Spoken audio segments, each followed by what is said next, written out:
Hi everyone, my name is James Zile. This is Digital Charcuterie. Did you like Avengers Infinity War? Have you seen Avengers Infinity War? Because if you have not, you should probably stop watching this video right now.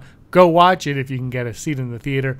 Come back, hit the play button, because we're going to be talking about the ending of the movie and to discuss that grand finale that leads into a part 4 is Andrew Fantasia from the Andrew Fantasia YouTube channel / the Rebel Scum podcast YouTube channel. Andrew, thank you so much for joining me today to talk AIW.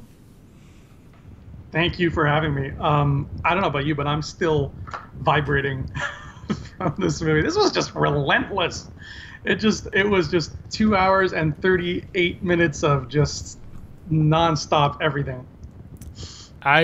I did a review on the channel earlier today, and I said the only part that really felt like it stopped was the very first scene with Vision and Scarlet Witch, because there's like action, action, action, action, and then all of a sudden it was like, oh, slow, emotional, romantic stuff, and but we needed that to understand what the hell the point of this whole movie is, obviously, because if you aren't fully engrossed in the MCU and every little detail, you're not really going to know what these stones. I mean, yeah, they've been mentioned here and there, but this was really like the moment, like, oh, this is a big deal. This thing in Vision's head is a big deal, and that's what it's all about. So that it was important for that, and then of course action ensues after that, and then it is long. I will say, I was tired at the end of it. I was like, I was ready for another one, but I was like, okay, this is all over. But let's talk about the last little bit. So it's funny. Somebody, I don't know their name, but somebody commented, why would Thanos snap his fingers if Gamora already says it? Well, the universe is done. Snapping of a finger, because Thor went for the heart instead of just chopping off his hand like a smart guy would have done, or the head, like Thanos said. But so he snaps his fingers, and slowly but surely, half of our heroes begin to vanish. What did you make of that your first time watching it? Not that you've seen it more than once at this point, but what did you make of that? I feel like my brain has seen it at least 5 times now. I was very happy with that, because it's something that you don't see coming. I mean, everybody kind of walked into this with a body count in mind. We all had our ideas. We all, we were putting those numbers down of, odds of this person and that person, but I don't think any of us, even somebody like as tuned into the comics as like Joshua Lucas, I don't think any of us really stopped to consider that like it's gonna be this big. No, actually, I gotta stop you. Josh said that twice on this channel.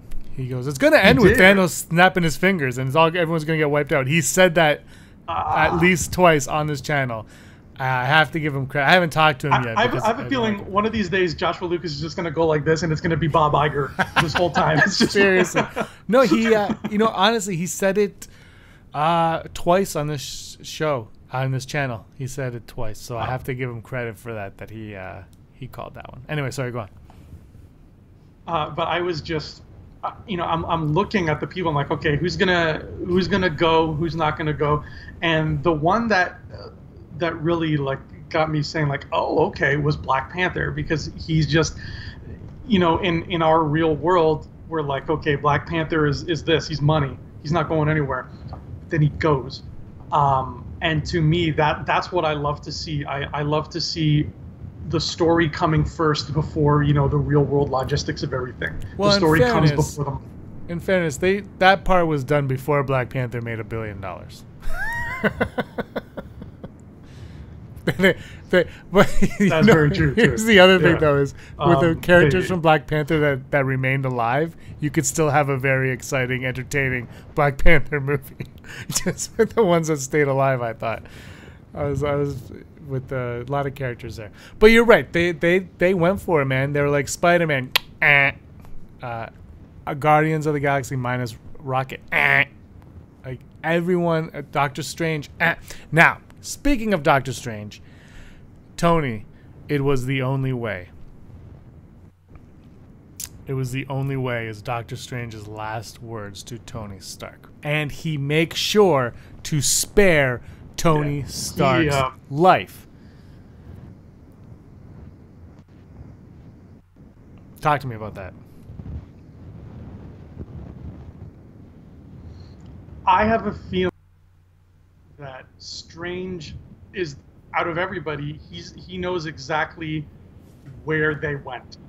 I think he understands, like, you know, he was sitting on that rock, he was doing his yoga, he saw some shit that, you know, messed him up a little bit, but at the end of the day, I think he knows exactly where they're going, when they're going, because remember, his stone is the time stone. Yep. The green one is the time stone. So he could have, you know, we got that moment where Thanos shows up and Strange is just sitting there waiting for him, and he's supposedly alone.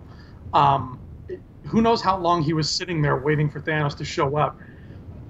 He could have tampered with that stone in some way, put some kind of spell to do something where it's like, okay, if this gets used in conjunction with the other ones, if he does that snap, I'm going to see to it that, you know, we end up in like 1950s somewhere, you know, so at least some, like, we're okay for a bit, as long as somebody like Stark can find us afterwards. But I think that whatever happened to them, Strange kind of holds all the cards. Yeah, absolutely. And I wouldn't even be surprised if Doctor Strange 2 was about that. Maybe, but Doctor Strange 2 is going to happen much farther down the road than Avengers 4, which comes out in just a year from now, which is great. But look, coming up in July is Ant-Man and the Wasp. And Ant-Man and the Wasp is going to take place after Civil War. And then Captain Marvel is going to take place in the 90s. Both prequels to pretty much every Avengers movie, with the exception of... Oh, Captain Marvel is a prequel to every every MCU movie except for Captain America 1. And Ant-Man and the Wasp is a prequel to Avengers Infinity War. Ant-Man introduced us to a new location in the Marvel Universe, and it's being said that the quantum realm is a key part of Ant-Man and the Wasp. So, look, obviously, if you've seen the movie, you know that Ant-Man and the Wasp do not make an appearance in this movie. I was actually waiting the whole movie for Ant-Man to make an appearance. I was like, oh, Ant-Man's going to show up. Ant-Man's definitely going to show up. Ant-Man does not show up. There's a reason why Ant-Man and Hawkman are not in the posters for this, and it is not because their roles are secretive. It is because they do not have roles. That's the best part. Is there a chance that Strange put a spell on the time stone to send everyone to that quantum realm where Ant-Man and the Wasp are? I think it's very possible. I don't know if I'm pretty sure Strange has not met Ant-Man or like Dr. Pym yet. So if he's aware of that realm, it's probably through some other means. But also their apps. So he is on that rock. He watches everything, so he sees the future. So if Ant-Man is in the future, he would know of Ant-Man in that respect. That's all. That's true. Yeah, he's got his knowledge is he's basically Wikipedia when he meditates. But yeah, you're right. Their absence was kind of a big. It was a very loud absence to me. It spoke a lot. And I'm starting to think more and more that Hawkeye is going to be in Ant-Man and the Wasp. I think whatever he's doing, because we've heard some things, I think from Renner or from the Russos, saying that the reason you don't see Hawkeye in the trailers for this is because he's doing something really important somewhere else, and that'll make more sense come Avengers 4. So I'm really starting to think he's going to show up this summer with Paul Rudd doing some business somewhere. And that is gonna, like, they're gonna hold like one piece of the answer to this, like one piece of the solution, and Captain Marvel's gonna hold the other piece. And once that's, once those minds are brought together, and it's like, here's what I know, now we can do this. That's what's gonna, that's how they're gonna win. What I find curious is, Kevin Feige said the deaths in this movie are deaths. No one is coming back from the death. So that means, you know, Loki's gone. Um, Gamora is obviously gone. So the question is, these characters that disappear, we know Black Panther 2 is coming. We know Guardians of the Galaxy 3 is coming. We know Doctor Strange 2, well, we think it's coming. Who else? Spider-Man. There's no way Spider-Man's not coming back. So if they're dead, is Kevin Feige a liar, or are they not dead and hiding somewhere? See, because I was talking to Josh a few weeks ago, and we were talking about how in the comics Nebula gets the gauntlet and kind of resets everything to go back. If something like that were to play a factor in Avengers 4, is that a cop-out on Kevin Feige's words? Not necessarily, because if all these deaths are actually real, like if Peter Parker, bless his little heart, if he actually like died in that moment, then bringing him back, you can bring him back, and you can still go places with him and essentially not have this whole movie be a waste of time, because now you've got this kid who's basically he's seen the light at the end of the tunnel, and like, what does that do to a person? Just like how, you know, when Iron Man came back from that hole in the sky, he wasn't as cocky as he used to be. He was a scared dude, and you see it in his eyes here when Banner tells him, like, this is New York. This is what kickstarted New York. This is this right here. So imagine all these people who disappeared. If we get them back, whoever we get back, they're not going to be the same. And there you go. There's a story arc. It's not just, you know, I'm dead, but I'm not, because, you know, movies, it's I was legit dead, and I saw that happen to myself, and now I can kind of look back on that, and it changed me. Maybe it changes some people for the better, maybe it changes some people for the worse, but it's going to create more possibilities, more interesting possibilities story-wise, especially with people like Spider-Man, people who are, you know, the picture of innocence in a way. Like, what does that do to them? Yeah, that's a really good point. It's also, you know, we brought up, look, Iron Man I thought was a goner from the get-go, and then he has that scene with Potts at the beginning. I was like, oh, they're setting up his death. Because him and Gamora have a very similar scene at the beginning where you're like, oh, this is their goodbye. They're both gone. Like, I had this feeling that they're both gone before the movie started, but also when I'm watching the movie, I'm like, oh, these scenes are building up. Now I get the feeling, because Kevin Feige kept going back to Star Trek The Next Generation, how it ended with a poker game and Picard playing poker. Now I'm starting to get the feeling, maybe, because now it's like, if you kill Stark in 4, he just died. You know what I mean? Like, he was on the brink of death. It's cheap. Like, you can't, oh no, now he's really gone. You know what I mean? I almost feel like maybe now his finale is he's going to figure out a way to save everyone with this, and then just go right off into the sunset with Potts and just kind of enjoy. And Wong might be his best man. We don't know. We have no idea. You invite him to his wedding at the last minute. But you know what I mean? So that seems more like a plausible ending for me now for Avengers 4, is Stark not kicking the bucket, but riding off with Potts. That's a possibility too. Not totally happy. We always just kind of assume. Yeah. I don't mean like exactly what you said though, because he's had all of this in his life. He's just like, I can't anymore. I'm too messed up. I'm going away for good.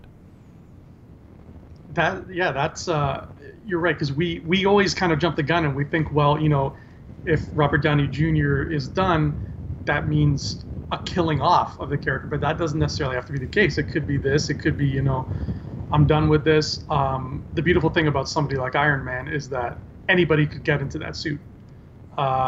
So he could step away and he could be like, oh, look, we've got, I don't know, Catherine Zeta-Jones is a new character and she's Iron Man now. Like it could really, you know, they could go a million different places with that. And it'd be nice to see him kind of get that happy ending, because, you know, he's been through a lot of these 10 years. Let me ask you this, though. In regards to, you know, there's the quantum realm, like you were talking about, and all that stuff. There's another possibility that I remember hearing somebody bring up about a week ago regarding, first they were talking about the Soul Stone. And I don't remember if you brought this up in any of your videos about the stone, but they said another place, rather like place or time that we keep overlooking is where Black Panther goes when he talks to his dad. Because that's somewhere. That's something. That's something cosmic. And that world, that is also a place that Doctor Strange could be very much familiar with too. What do you think of that? Like as being something that we might see again in regards to all this? Yeah, that's interesting. I feel that's more subconscious though. Oh, okay. That's how I could be completely wrong for all I know, but when I watched the movie, that's what I took from it. But your point with Doctor Strange is that the great thing at that is when he's doing this, he's learning more than we'll ever know in a lifetime. He's seeing he saw what 14 million or 14,000 14 million. 14 million circumstances.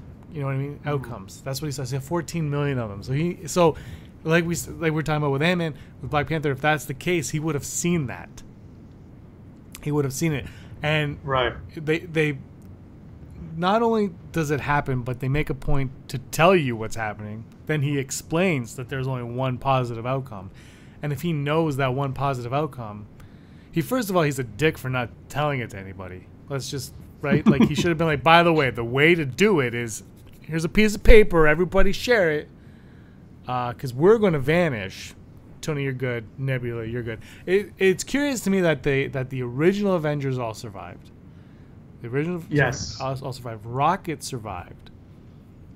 And Nebula. Like he's the only Guardian who stuck around. The only Guardian that stuck around, yeah, was Rocket. Who is, for me, I thought that was beautiful because, he's close with Groot, obviously.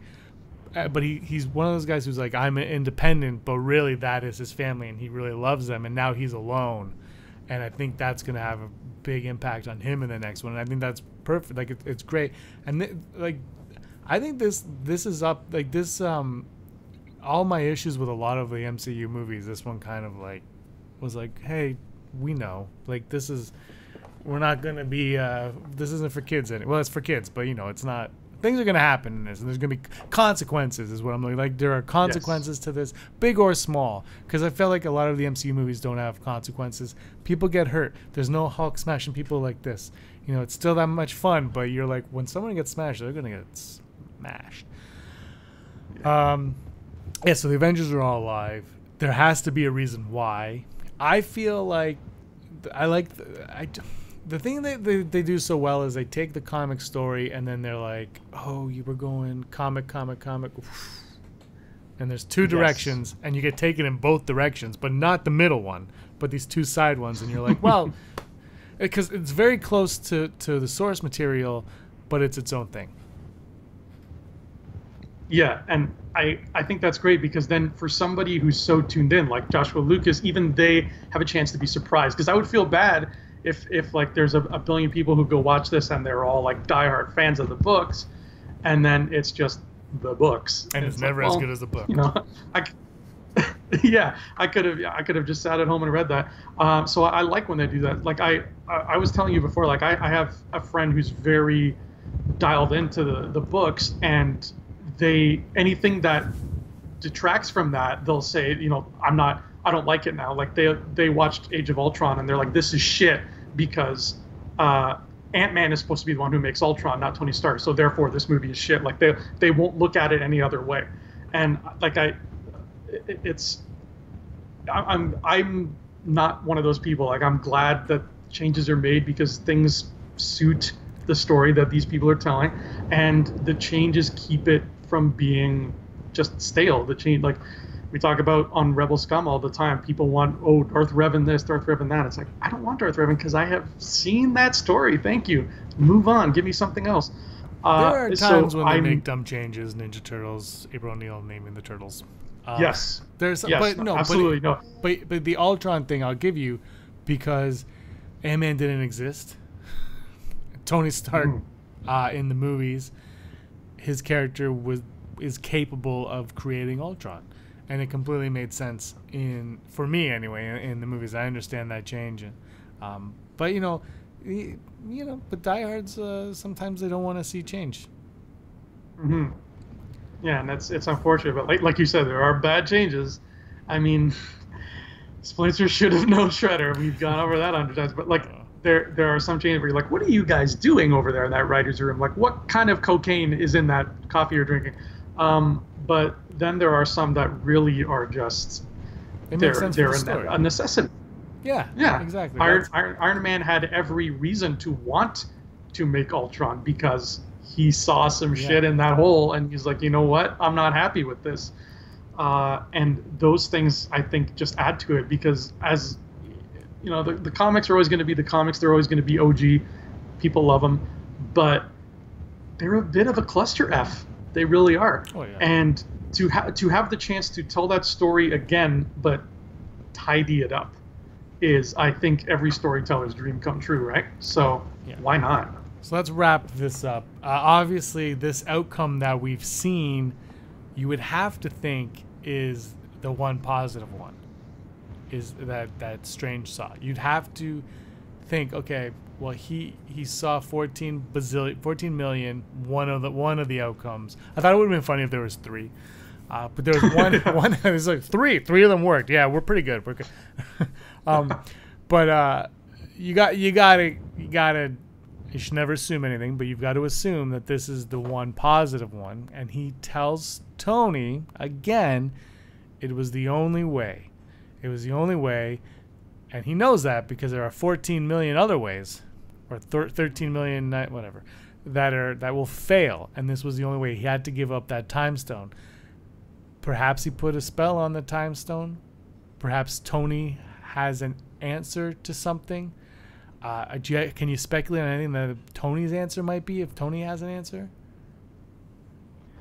I don't, like, as of when the credits roll in this movie, I don't think he has an answer. I think he's just horrified. Oh no, he'll. I mean, like in 4, he'll be like, tinker.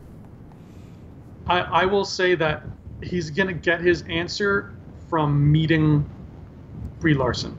She's gonna whatever she brings to the table, knowledge-wise, is going to be, it's gonna flick the switch in his head. And he's gonna be like, okay, I know what to do now, and he's gonna get everybody together and be like, let's make this and that and that and this, and Ant-Man's gonna be there because he's gonna have, like I said, some kind of piece of that puzzle too, and that sort of trifecta will come up with the solution. And obviously, I think Strange holds all the answers, but they can't. It's not like they can Skype him in and be like, hey, what happened? What should we do? Yeah, so I think those 3, you got to get them in a room together. It's kind of weird how, like, Star-Lord vanishes, and he's like, oh, man. And Strange is like, it's the only way. And then Spider-Man is in, like, agony and is, like, cold and dying. I was like, what? Why is he being tortured? Everyone else just, like Samuel L. Jackson swears, and he's like, ah! Like, oh, my God. But yeah, at the end, you mentioned, as everyone's disappearing, Nick Fury runs to get his 1990 pager. Boop, boop, boop. And then the old Game Gear Captain Marvel logo comes up. Half the people in the audience go, and the other half go, what's that? And then 2 people, I swear to you, you were too far away from me when this happened, but there was a couple walking down, and the girlfriend was like, I don't know what that was. And he goes, that's X-Men or the Fantastic Four. He's calling X-Men or the Fantastic Four. And they walked down, and I was like, no, talk to these people next to me. He's got a Captain Marvel shirt on. Talk to that. Like, they were way off the mark. But obviously, Nick Fury is contacting Captain Marvel, who we'll find out more in her standalone movie coming out soon, very soon. I can't remember the date right now, but March. Yeah, which is like a month before Avengers 4, right? 2 months before. Yeah, I think May? Avengers 4 is May. They're really that's close, man. That is like that's like, hey, this. I was saying this to somebody the other day. I'm like, the thing with the Marvel movies is. And I sent this to a bunch of people, and I said, which movies do you prefer? And I put a DC movie, and I sent it to you, and a Marvel movie. Mm-hmm. I sent it to 10 or 15 people. And the majority of them, I'm not making this up, had more DC than Marvel films. I think you were and one you of them. You spread it out in a really good way, because you had it all across the board. It wasn't just MCU and DCEU. Yeah, like you had like pretty sure you had like Spider-Man 2 in there and like Dark Knight, and like you really kind of Yeah, I covered tried all your bases. I wanted to see it because the one thing I always felt with a lot of the Marvel movies is they're very entertaining, very fun, but they're almost like one-off. You watch it, then you move on. You watch it, then you move on. And the way they're spreading these out is like Black Panther's in the theater. Move on. Here's Avengers. You know, Avengers is out. Oh, Ant-Man and Wasp. Move on. And then oh, Captain Marvel. Move on. Avengers 4. Move on. Like it's almost like don't worry about rewatching it right now. We'll give you time for that whenever you want. But for now, like it's almost like, and they know that, and they grip you, and they're like, here's a movie you like it. The next one's right there, and it's almost like a weekly TV show. Like they're just like coming at us full force. Yeah, I like that a lot. I mean, you know me, I love serialization. I love cliffhanger endings, and this was a doozy. Well, so this is like what I wanted. I think so, and I think the Russos kind of pulled some sleight of hand when they said that this was not going to be such a thing, and that this was its own thing, and that 4 would be its own thing. Like when they made that call and said it's not part 1 and 2 anymore, it's just Infinity War and then whatever else. That bummed me out a little bit because you know me, you know I like my things like spread out like that. But I think that was them, you know, distracting us because of this big play that this Hail Mary pass that they pull at the end of everything. So that I was pleasantly surprised by that. They were like, I was like, oh, Russos, you tricked me, you sons of bitches, you did this on purpose. And yeah, I think this is absolutely qualifies as a cliffhanger ending. Totally, and I brought that up because, first of all, Josh never believed that it wasn't 1 and 2. I kind of didn't either. I think they got rid of the 1 and 2 because if you remember, Harry Potter did 1 and 2, and then every other movie decided to split up their third movie into 2, and people were getting sick and tired of that. I think MCU, especially Avengers, though, it lives in another category of its own where you can split these up into as many as you want, and people are going to keep coming back, at least for now. I don't think but I think, you know, the stigma of 1 and 2 they wanted to avoid, so like, no, we'll give these separate titles. But they came out, I think, a week or two ago, and they said, no, we don't like cliffhanger endings. We like the movies to end. We don't enjoy that. And when you watch this, it is a cliffhanger, but it also ends. Like if they were like, there's no more MCU, if they're like, this is it, we're done, it's almost like, oh, it ended with half the people getting wiped out and Thanos just sitting down exactly what he said he wanted to do. Like it kind of ends. Like Thanos' story is in a lot of ways over. This has been his journey for however billions of years he's been in existence trying to figure this out, and now it's come to a conclusion. Obviously, we know that we need a happy ending, and that can't be the case because Sony needs a Spider-Man Homecoming 2, and if they don't get that, you know what I mean? Like, so things are going to happen, obviously. So I think you're right, it's a cliffhanger, but at the other end, you could view it as just, well, this is over, and it's a bummer, but, well, it's not a bummer if you're rooting for Thanos. That's true. Yeah, if you're rooting for him, and I'm sure a lot of people were, man, because he was awesome. He did a good job. He was a standout character, man. My favorite scene probably in the MCU right now might be him and Gamora on the cliff.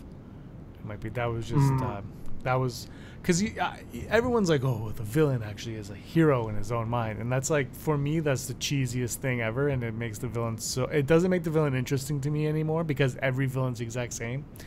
But there was something about him with his plan that I was like, he kind of knows he's a dick. And he's okay with it because he still feels like, no, we need to figure this out. But I'm a dick, and I'm going to do it the dickish way. And I was like, I'm on board with that. Whereas a lot of the other ones, I'm telling you, their movies, well, they think they're the hero. No, it's kind of boring. Yeah.